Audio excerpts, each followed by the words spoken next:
Selamat pagi Bapak Ibu Saudara-saudari yang dikasihi Tuhan Yesus, Jemaat Gereja Baptis Indonesia Depok.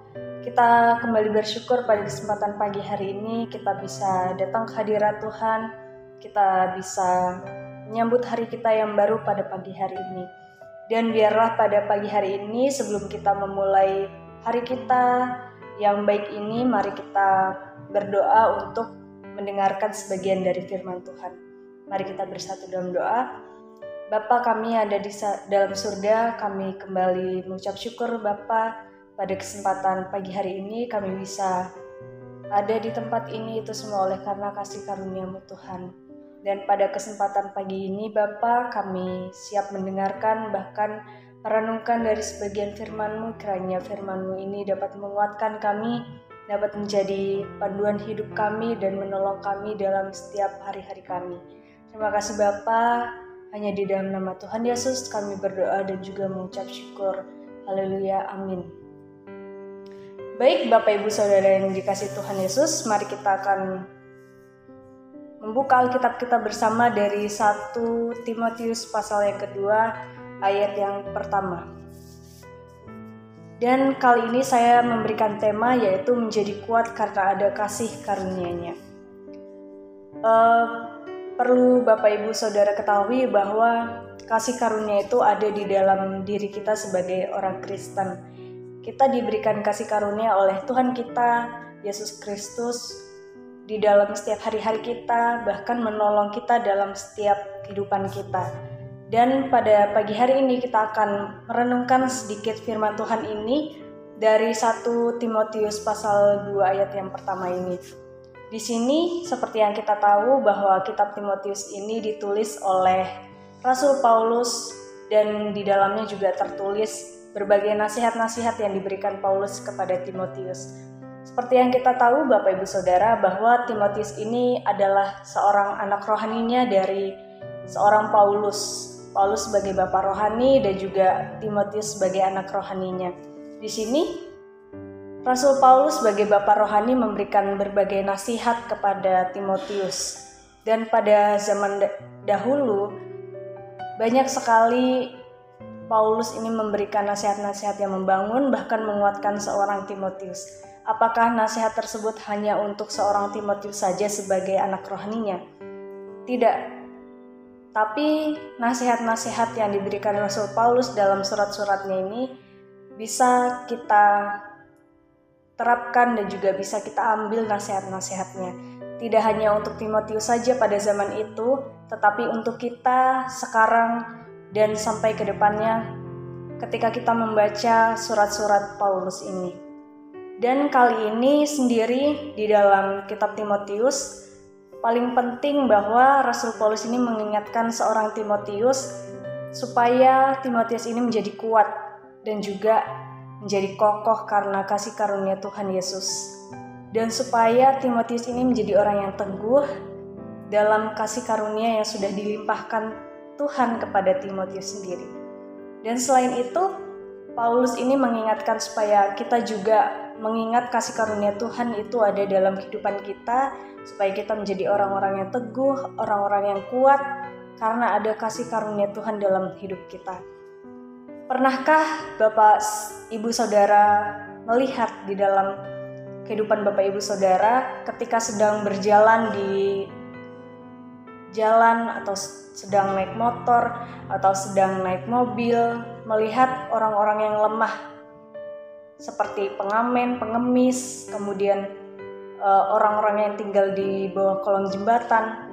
Tahukah Bapak Ibu Saudara bahwa mereka ini sedang berjuang bertahan hidup di dalam kehidupannya. Mereka berusaha semaksimal mungkin supaya mereka bisa hidup. Mereka mencari nafkah. Mereka melakukan hal-hal yang menurut mereka baik di mata mereka.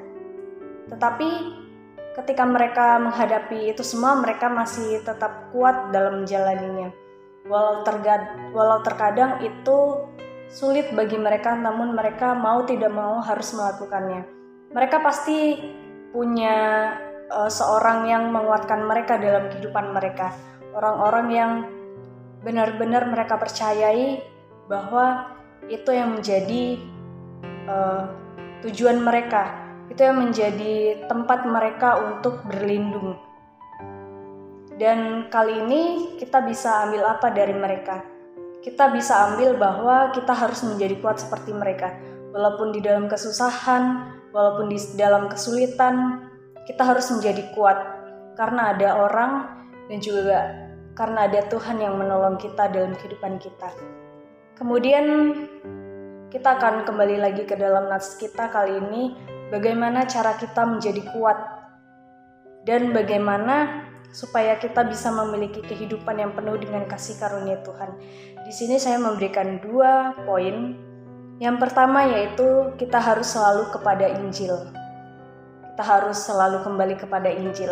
Seperti kita tahu bahwa Injil atau Alkitab adalah menjadi pedoman utama kita sebagai orang Kristen. Pastinya kita membaca Alkitab setiap hari. Kita pernah membaca Alkitab dari Kejadian sampai Wahyu. Itu gunanya adalah untuk mengingatkan kita supaya kita bisa hidup menjadi lebih baik, bagaimana cara kita mengasihi, bagaimana cara kita menghargai orang lain, semuanya sudah tertulis dalam Alkitab kita. Dan di dalam Alkitab kita juga terdapat banyak sekali tentang kasih karunia. Sebab itu, kenapa kita harus selalu kembali kepada Injil? Sebab di dalam Alkitab Injil kita, di situ banyak sekali kasih karunia yang Tuhan berikan dan juga Tuhan sampaikan di dalam kitab tersebut. Kita merenungkan tentang Yesus, kita memikirkan tentang Yesus, tentang kesempurnaannya, tentang kehidupannya, tentang kematiannya, dan itulah yang membuat kita harus mengingat bahwa Tuhan Yesus itu memberikan kasih karunia-Nya untuk kita bisa hidup kembali, untuk kita bisa merenungi segala kehidupan kita, di mana kita sendiri sudah ditebus dosanya oleh Tuhan Yesus. Kita harus menjadi kuat dalam kasih karunia, dipulihkan oleh karena kasih karunia, bertobat dan juga diampuni dalam kasih karunia. Kembali kepada Alkitab, tidak akan pernah ada seorang Kristen bisa menikmati kasih karunia jikalau dia sendiri mengabaikan Alkitab. Jikalau kita melihat ada teman-teman kita atau saudara kita yang mereka tidak mau kembali kepada Alkitab, maka tugas kita adalah mengingatkan mereka untuk selalu kembali kepada Alkitab. Karena ketika seorang bisa kembali kepada Alkitab, maka kasih karunia itu bisa dilimpahkan kepada kita. Kemudian poin yang kedua adalah kita harus selalu mengingat Tuhan. Seperti yang saya sudah katakan sebelumnya, bahwa ketika kita sedang kesusahan, ketika kita sedang kesulitan, ketika kita sedang ada di bawah sendiri, bagian bawah sendiri, roda kehidupan berputar, dan ketika kita merasa bahwa ada sesuatu yang sulit untuk kita hadapi, marilah kita semua untuk mengingat Tuhan dalam kehidupan kita. Dengan hal itu, kita bisa menjadi kuat karena kasih karunia Tuhan ada dan juga berlimpah dalam kehidupan kita. Asalkan kita mengutamakan Tuhan, maka kasih karunia Allah bersama dengan kita. Seperti ada lagu yang berjudul Kasih Karunia itu seperti sungai yang mengalir dalam kehidupan kita. Dan juga ada di dalam nyanyian pujian dituliskan bahwa kasih karunia Tuhan senantiasa menyertai kehidupan kita semua. Oleh karena itu kita harus menghargai bahwa kita memiliki kasih karunia ketika kita mau kembali kepada Alkitab dan juga kita selalu mengingat Tuhan dalam kehidupan kita. Terima kasih. Biarlah firman Tuhan ini senantiasa menyertai kehidupan saudara sekalian dan marilah kita terus menerapkan hal-hal yang baik kepada sekitar kita. Mari kita bersatu dalam doa. Bapa di dalam surga, kembali kami bersyukur Bapa pada kesempatan ini. Kami siap Tuhan untuk merenungkan firman-Mu ini.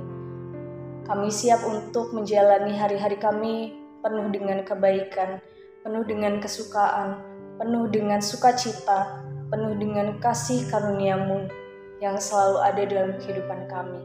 Kami percaya bahwa ke depannya kami akan menjadi anak-anak terang bagi sekitar kami, Dan kiranya ke depannya Tuhan, Engkau menolong kami dalam setiap hari-hari kami, kesulitan kami, pergumulan kami serahkan ke dalam tangan kuasa-Mu Bapa.